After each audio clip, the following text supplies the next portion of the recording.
This experiment started with a simple question of what does Nokko's signature weapon named the Arbucep do when you use it with the Warframe?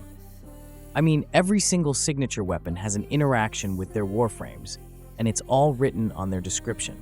But with the Arbucep, it only says what it can do and no interaction whatsoever with Nokko in the description. Well, I finally found out with I accidentally shot Stinkbrain and it started to pulse.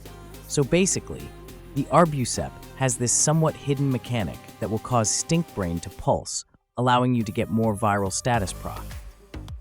This is nice, but it gets better since Arbucep also works with his second skill, Brightbonnet, and so far, this is the most broken thing ever. Now, I have divided this guide into chapters, so feel free to check out below on the topic that you are interested. But I humbly ask you to watch it from start to finish to help us with the algorithm. If you don't have time though, then the chapters will let you skip the topic that you might know or save it for later viewing. Also, please consider liking the video and subscribing to my channel if you want more informative Warframe guides like this. Thank you so much, and now, let's begin this video with the crazy interaction of Arbucep and Nokko's Brightbonnet. Now for Nokko, the Arbucep interaction is useless, as we got Spore Spring that can bounce to the mushrooms and make them pulse. But remember that Brightbonnet is a subsume skill, and you can use this for Helminth builds in your favorite Warframe. Basically, Brightbonnet gives you energy and power strength boost, and if you pair it with the Arbucep, then the power strength boost, and as well as the energy you gain, will get doubled. Also, I like the fact that Brightbonnet does scale with your range and duration, along with power strength, so you can get crazy numbers with your abilities. However, be mindful that Brightbonnet has reduced efficiency when subsumed to other Warframes. Based from my tests, the maximum power strength you can get from this skill is 200% at max, and this is the absolute max even if you perform the Arbucep pulsing trick.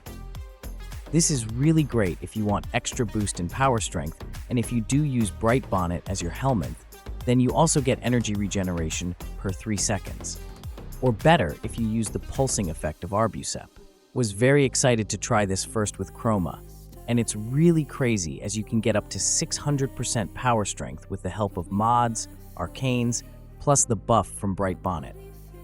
So basically, putting all the power strength mods in your build, minus energy conversion for this Chroma setup, will give you 331% power strength. Then add growing power when it procs, that it will be around 356%. Now add 5 red Tau Forged Archon Shard, and you will be at 431%. After that, add a max 250 stack of Molt Augmented, and it will give you around 491% power strength. Then, if you have Arcane Bellicose paired with the initially boosted health when you activate Chroma's Elemental Ward with a red emissive color, that grants more health, then you will get approximately 42% more boost in power strength with this build, which gives you now an insane 533% power strength bonus. And finally, if we use the Arbucep with Brightbonnet with approximately 1881 health, then the subsume skill will give 161% power strength boost. This means that with the build we have plus Brightbonnet, we get a whooping 694% power strength boost already. And mind you, this doesn't include the fact that once your Molt Augmented scales, then you get more health values from your Elemental Ward, which also scales Arcane Bellicose. Then, the more power strength you get from the Arcane and Molt Augmented, it will also scale the value you get from Brightbonnet. So basically, you will get around 700% power strength or more from this Chroma build, which is really insane. The good thing about Chroma is that you only need the power strength boost once, or if you want to renew it with maximum Molt Augmented stack. Once you get the power strength buff from Brightbonnet, then you can just maintain that boost for Vex Armor using the Guardian Armor augment from Chroma that extends the duration of Vex Armor per kill. Yes, the power strength boost gets snapshot into Vex Armor, and it's considered a permanent buff for as long as Vex Armor is active. Honestly, it's really insane in paper, but in practice, it's kind of disappointing that although we get this much power strength boost that scales our damage and armor values, Chroma still gets yeeted even in normal steel path levels. Which is why, instead of going with full power strength in your build, it's much wiser to trim some power strength and add survivability to Chroma's kit.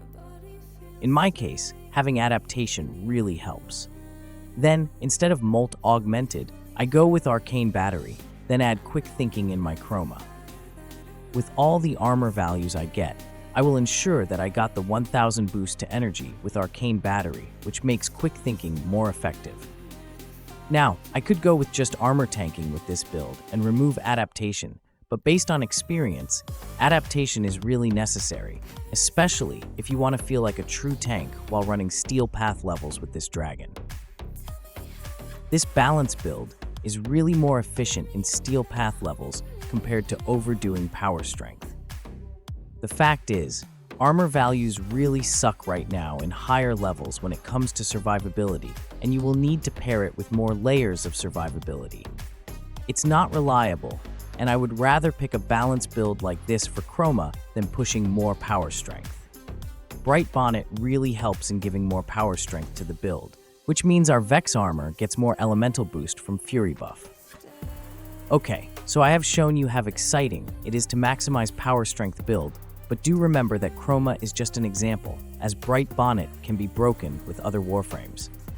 Now I'm sorry if I can't show you real values on screen with Chroma's power strength, as I have decided to take out a few red Tau-forged Archon shards and subsume it to RHINO. The Warframe becomes an absolute beast with Brightbonnet subsumed. I did subsume Brightbonnet, replacing RHINO's ultimate skill initially, as I did try it out with Precision Intensify, but after that, I think the build is way better with the full Umbral mods. The thing is, you can't equip Precision Intensify while Umbral Intensify is at your mod setup, and I choose the Umbral mods since it gives more bonus scaling to how much Overguard I get from RHINO's Iron Skin. And yes, this is one perk of using Brightbonnet, as you get more armor bonus from the Ironclad Charge Augment, giving you more Overguard values at the end. But this is not really the main reason why I subsume Brightbonnet into RHINO. The real reason is because of his Roar ability.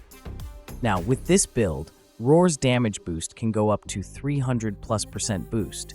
But if you take this build in Void Fissure missions with the Void Reactant buff, then the damage buff of Roar goes crazy and will give you 600% ability and weapon damage boost.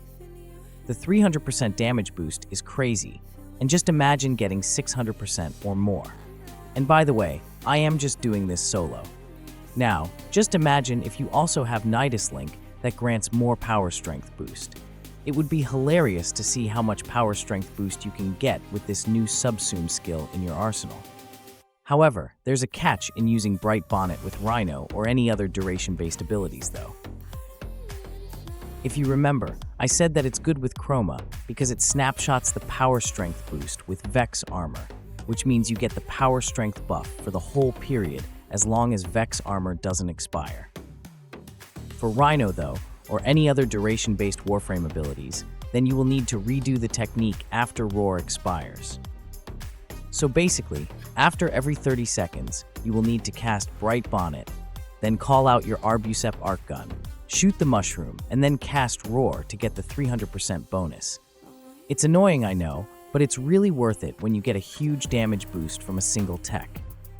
Anyway, your Overguard will keep you alive even at Steel Path levels, so there's no worry in performing this tech that takes about a few seconds to do. Again, I would also like to remind you that this is not applicable to the likes of RHINO and Chroma. In fact, there are better options, and it's just depending on your creativity or on whatever Warframe you would want Brightbonnet to be used. Other good examples are using the subsume skill with Wisp that will further boost the effectiveness of her mode abilities, or you can also use this with Revenant to gain more power strength boost for Mesmer Skin. And here's the crazy part. It looks like this is also great for builds with channeling abilities. I'm sorry if I can't show you the clip when I first discovered this with Revenant's 4th skill, but I got a more broken build, which I will showcase later. So, my idea was to try out how much Mesmer Skin I can get, but it turns out that Brightbonnet is crazier when it comes to energy regeneration. To make things short, Brightbonnet will give you energy regeneration even if your channeling ability is active. It's not just applicable to Revenant, and this will blow your mind as it's applicable to all channeling abilities in the game. For example, you can use a Brightbonnet build with Mesa's Peacemaker. Not only that, you get a bonus power strength buff from the subsume skill, but you can keep shooting Peacemaker as it will restore your energy per pulse even if your ultimate is active. It's even crazier, as Mesa is not the most broken Warframe that can benefit from this. Like I have said, it's applicable to any channeling abilities, and this also affects Titania when she is in razorwing mode. But just a quick note on Titania that Brightbonnet radius is somehow horizontal, and when you are up in the sky, it seems to be not restoring energy. Probably you will need to get close to the mushrooms to get the energy restore. But honestly, that's really not a big issue, since you can also cast Brightbonnet while you are in razorwing mode. Now, I really need to farm a lot of resources for my Helminth, as I have burned a lot, not just from the Brightbonnet subsume skill, but also with my previous Nokko Helminth builds and Oberon Smite tests. But it's safe to assume that this also works with other exalted wielders, such as Wukong's Iron Staff, Valkyr's Claws, or even Excalibur's Exalted Blade. You not only get the bonus power strength, but the ability to restore energy while the channeling skill is active is really insane, and so far, the best quality of life you can apply for your energy-hungry setup. So, that's all about it. I hope that you find this video informative. Please consider liking the guide and subscribing if you enjoyed it. Now go try out what you have learned from this video, and I hope you will have tons of fun playing with it. Thank you so much for watching, and I hope to see you on the next one.